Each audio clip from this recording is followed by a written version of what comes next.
এর জন্য করলা কামাই, মরলে তারা চিনবে না।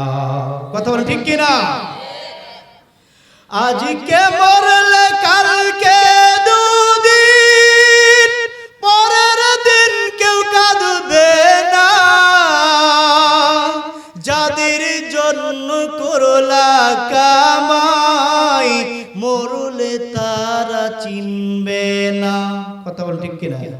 গজল ভালো লাগে? গজল ভালো লাগে?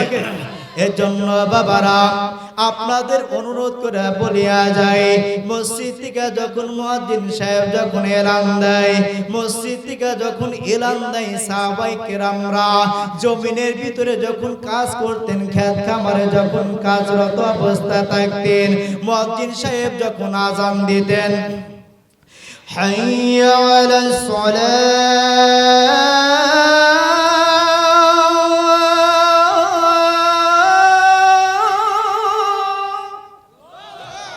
আল্লাহু আকবার, হাইয়া আলাস সালাহ,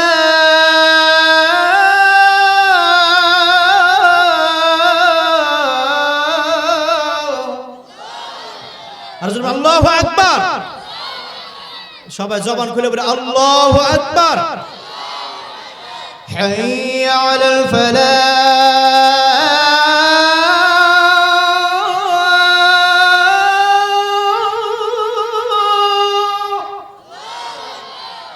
হাইয়া আলাল ফালাহ।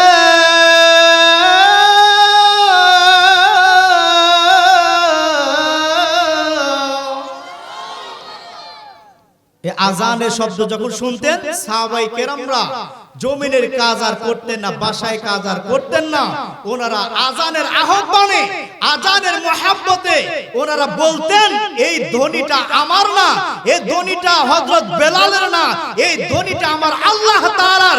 দুনিয়ার কাজকে আমি পরিত্যাগ করে আল্লাহর ডাকে সাড়া দিলাম। এই জন্য সাহাবায়ে কেরামদের উপরে কোনো আযাব আর গজব আল্লাহ তাআলা দান করেন। বলে সুবহানাল্লাহ। আর আজকে আমাদের কি নামাজ পড়ে আগে কাজ, কি নামাজ পড়ে আগে কাজ, কিন্তু কি আগে কাজ নাকি আগে নামাজ? জোরে বল, আগে কি? আগে নামাজ। আমার ভাইরা, আমার বন্ধুগণ, আল্লাহ রাব্বুল আলামিন বলেন, তোমরা মা বাবার সাথে সৎ ব্যবহার করবা। যে কথাটা বলতেছিলাম ও আমার বন্ধুগণ, ঘটনাটা বলে আমি আপনাদের কাছ থেকে বিদায় নিয়ে চলে যাব। আমার ভাইরা, আল্লাহ রাসূল সাল্লাল্লাহু আলাইহি সাল্লামের একজন সাহাবী হযরত ওমর ফারুক রাদিয়াল্লাহু তাআলা আনহু যখন কাবা শরীফের ভিতরে এরকম ভাবে কাবা শরীফে যখন জিয়ারতে গেলেন, কাবা শরীফে যখন তওয়াফ করার জন্য গেলেন, খুব গভীর মনোযোগ দিয়ে শুনবেন না ভাইরা।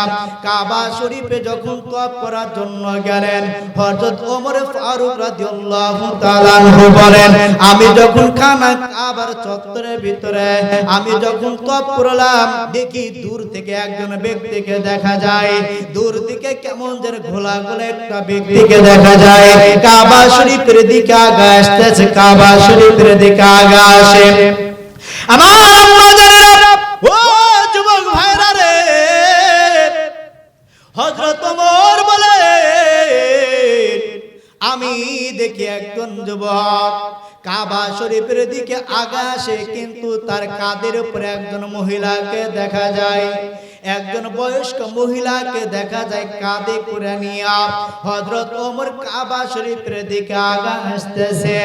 আমার ভাইরা, ও চরমালসা পাড়ার যুবক ভাইরা, মাইকের আওয়াজ যতদূর পর্যন্ত যাচ্ছে রে ভাই, আমার আম্মা জানেরা, মাইকের আওয়াজ যতদূর পর্যন্ত যাচ্ছে, আলোচনা দীর্ঘায়িত করার কোনো সময় নাই, আমি কোনো জায়গায় আলোচনা শেষ করতে পারি না।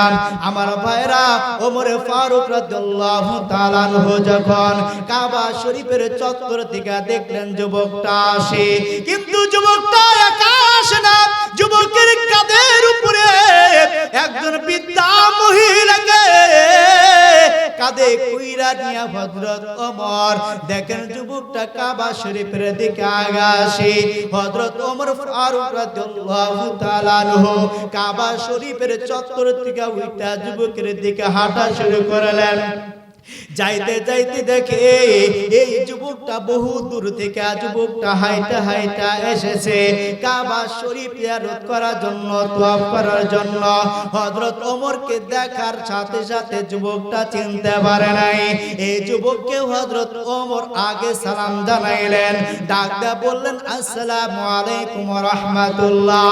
আমার ভাইরা, নবী করিম সাল্লাল্লাহু আলাইহি সাল্লাম বলেন, আমার আপনার আখিরি জামানার নবী বলে, সাহাবায়ে কেরামরা বলে, আমরা যখন ঘর থেকে বের হইতাম আমরা নবীর আগে কোনোদিন আমরা সালাম দিতে পারি নাই। বলি সুবহানাল্লাহ।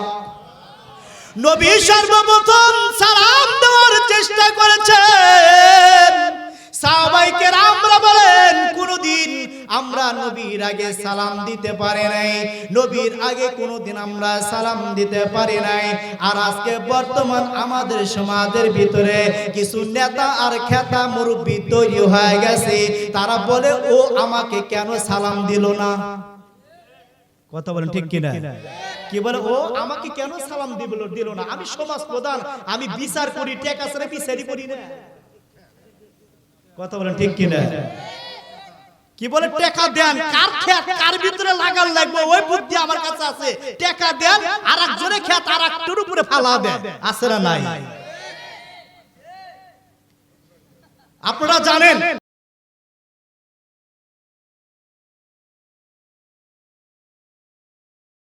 কিন্তু আমাদের এলাকা